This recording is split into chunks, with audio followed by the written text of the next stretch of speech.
Let's go. Welcome back to our YouTube channel. ಇವತ್ತಿನ ಕ್ಲಾಸ್ನಲ್ಲಿ ನಾವು ಕ್ವಶನ್ ಪೇಪರ್ ನೋಡೋಣ. ಇತಿಹಾಸ second PUC question paper, model question paper ಇದನ್ನು ನೋಡೋಣ ಇವತ್ತಿನ ತರಗತಿಯಲ್ಲಿ. ಭಾಗ ಎ, ಕೊಟ್ಟಿರುವ ಆಯ್ಕೆಯಲ್ಲಿ ಸೂಕ್ತವಾದ ಉತ್ತರವನ್ನು ಆರಿಸಿ ಬರೆಯಿರಿ.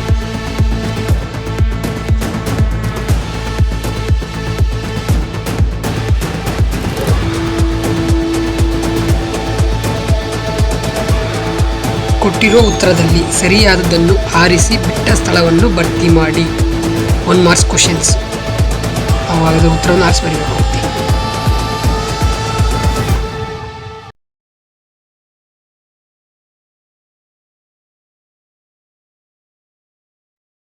ಈ ಕೆಳಗಿನಗಳನ್ನು ಹೊಂದಿಸಿ ಬರೆಯಿರಿ.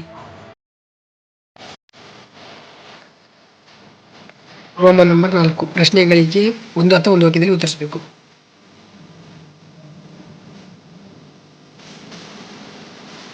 ರೋಮನ್ ನಂಬರ್ 4, ಈ ಕೆಳಗೆ ಯಾವುದಾದ್ರೂ 8 ಪ್ರಶ್ನೆಗೆ ಉತ್ತರಿಸಬೇಕು. ಹೆಂಗಪ್ಪ ಅಂದರೆ 2 ಅಥವಾ 2 ಪದಗಳು ಅಥವಾ 2 ವಾಕ್ಯದಲ್ಲಿ ಉತ್ತರಿಸಬೇಕು. ಇವು 2 ಮಾರ್ಕ್ಸಿನ ಕ್ವಶನ್ಸ್. ಕ್ಲಿಯರ್ ನೋಡಿ ಕೇಳಿ, ಭಾಳ ಇಂಪಾರ್ಟೆಂಟು. ಇದರಲ್ಲಿ ಆಲ್ಮೋಸ್ಟ್ ಒಂದು 4-5 ಕ್ವಶನ್ ಆದರೂ ಬರುತ್ತೆ ಎಕ್ಸಾಮಿಗೆ.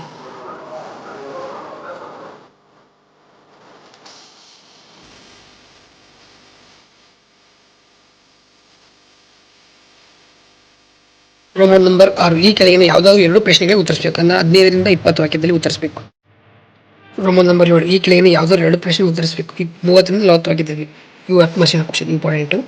ಅದೇ ರೀತಿ ರೋಮನ್ ನಂಬರ್ 8, ಈ ಕೆಳಗಿನ ಘಟನೆಗಳನ್ನು ಕಾಲಾನುಕ್ರಮದಲ್ಲಿ ಬರೀಬೇಕು. 11 ಮಾರ್ಕ್ಸ್. ಸೂಚನೆಯನ್ವಯ ಈ ಪ್ರಶ್ನೆಗೆ ಉತ್ತರಿಸಬೇಕು. ಹಾಗೆ ನೋಡ್ತಾ ಬರೋದಾದರೆ ಇದು ಬೋರ್ಡ್ ಅವರು ಬಿಟ್ಟಿರುವ 2ನೇ ಮಾದರಿ ಪ್ರಶ್ನೆ ನೋಡೋಣ. ಇದರಲ್ಲಿ ಬಹುವಾಕ್ಯ ಪ್ರಶ್ನೆಗಳು 5 ಕೊಟ್ಟಿರ್ತಾರೆ. ಅದರಲ್ಲಿ ಸರಿಯಾದ ಉತ್ತರವನ್ನು ಆರಿಸಿ ಬರೀಬೇಕಾಗಿರುತ್ತೆ. ಅವರು ಕೊಟ್ಟಂತಹ ಆಯ್ಕೆಗಳನ್ನು ನೋಡಿಕೊಂಡು ಸರಿಯಾದ ಉತ್ತರ ಬರೀಬೇಕು. ಅನಂತರ ಬಿಟ್ಟ ಸ್ಥಳಗಳನ್ನು ಬರೀಬೇಕಾಗುತ್ತೆ.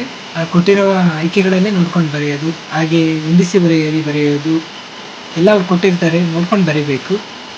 ಅನಂತರ ಈ ಕೆಳಗಿನ ಪ್ರತಿಯೊಂದು ಪ್ರಶ್ನೆಗೂ 1 ಪದ ಅಥವಾ 1 ವಾಕ್ಯದಲ್ಲಿ ಉತ್ತರಿಸಬೇಕಾಗುತ್ತೆ. ಈ 1 ಅಂಕ ನಿಗದಿಯಾಗಿರುತ್ತೆ ಇದಕ್ಕೆ.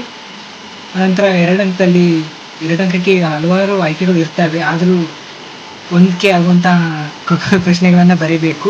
8 ಬರೆದ್ರೆ ಸಾಕು. ಅವರು 2-3 ಎಕ್ಸ್ಟ್ರಾ ಕೊಟ್ಟಿರ್ತಾರೆ. ಅನಂತರ ನೆಕ್ಸ್ಟ್ ಪಾರ್ಟ್ ನೋಡೋದಾದರೆ ಎಲ್ಲ ಈಸಿ ಇರುತ್ತೆ, ಕ್ವಶನ್ ಬರಿಬೋದು. ಅನಂತರ 5 ಅಂಕದಲ್ಲಿ 4 ಕೊಟ್ಟಿರ್ತಾರೆ, ಕೇವಲ 2 ಬರಿಬೋದು. ಇದನ್ನ ಸಮಯ ನೋಡ್ಕೊಂಡು ಬರೀಬೇಕು. ಅನಂತರ 10 ಅಂಕ ಮೇನ್ ಇಂಪಾರ್ಟೆಂಟ್ ಕ್ವಶನ್ಸ್ 10 ಮಾರ್ಕ್ಸ್. ನಾವು ಚೆನ್ನಾಗಿ ಇದನ್ನ ಅಟೆಂಡ್ ಮಾಡಿದ್ರಂದರೆ ಇಲ್ಲೇ ಸ್ಕೋರ್ ಹೇಗಂತ ಗೊತ್ತಾಗೋದು. ಅನಂತರ ಕಾಲಾನುಕ್ರಮ ಬರೆಯುವಂಥದ್ದು, ಅನಂತರ ನಕ್ಷೆ ತುಂಬ ವೆರಿ ಈಸಿ ನಕ್ಷೆ. ಇದು ದೃಷ್ಟಿ ವಿಕಲಚೇತ ವಿದ್ಯಾರ್ಥಿಗಳಿಗೆ ಮಾತ್ರ ಈ ಕ್ವಶನ್ನ ಬರೀಬೇಕಾಗಿರುತ್ತೆ. ಹಾಗೇನೆ ನೋಡ್ತಾ ಬರೋದಾದರೆ ಮಾದರಿ ಪ್ರಶ್ನೆ ಪತ್ರಿಕೆ 3 ನೋಡಬೇಕು. ಇದು ಮಾದರಿ ಪ್ರಶ್ನೆ 1, 2 ಥರನೇ ಸೇಮು. ಏನು ಒಂದೊಂದು ಕ್ವಶನ್ಸ್ಗಳು ವೇರಿಯೇಷನ್ಸ್ ಆಗ್ಬೋದು, ಬಟ್ ನೀಲಿ ನಕ್ಷೆ ಪ್ರಕಾರನೇ ಬರೋದು. ಇವನ್ನ ಅನುಸರಿಸ್ಕೊಂಡು ಬರೀಬೇಕು. ಕಾಲಾನುಕ್ರಮ ಆಗಿರ್ಬೋದು, ಹೊಂದಿಸಿ ಬರೆಯರೆ ಆಗಿರಬಹುದು, 1 ಅಂಕದವಾಗಿರ್ಬೋದು, ನೋಡ್ಕೊಂಡು ಬರೀಬೇಕು ಅಷ್ಟೇ. ಮೇನ್ ಫೋಕಸ್ ಮಾಡಬೇಕು. ಟೈಮು ಬರೆಯೋದು ಭಾಳ ಇರುತ್ತೆ, ಟೈಮ್ ಕರೆಕ್ಟಾಗಿ ಮಾಡೋದು.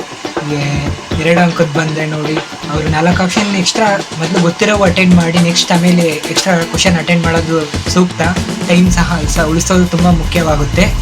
ಆನಂತರ 5 ಮಾರ್ಕ್ಸಿನ ಕ್ವಶನ್ಸು, 10 ಮಾರ್ಕ್ಸಿನ ವೆರಿ ಇಂಪಾರ್ಟೆಂಟ್ ಕ್ವಶನ್ಸು, ಕಾಲಾನುಕ್ರಮ, ಹಾಗೆಯೇ ನಕ್ಷೆ ವೆರಿ ಇಂಪಾರ್ಟೆಂಟ್ಸು, ಈಸಿಯಾಗಿ ಸ್ಕೋರ್ ಮಾಡ್ಕೊಳ್ಳೋ ಅಂಥ ಒಂದು ಪಾಯಿಂಟ್ಸ್. ಇದು ಭಾರತದ ನಕ್ಷೆ. ಇದು ಇಷ್ಟೇ, ಚೆನ್ನಾಗಿ ಓದ್ಕೊಂಡು ಚೆನ್ನಾಗಿ ಬರೀರಿ ಅಷ್ಟೇ. ಚೆನ್ನಾಗಿ ಪಾಯಿಂಟ್ಸ್ ಹಾಕಿ ಟೈಮ್ ಉಳಿಸ್ಕೊಂಡು ಬರೀರಿ.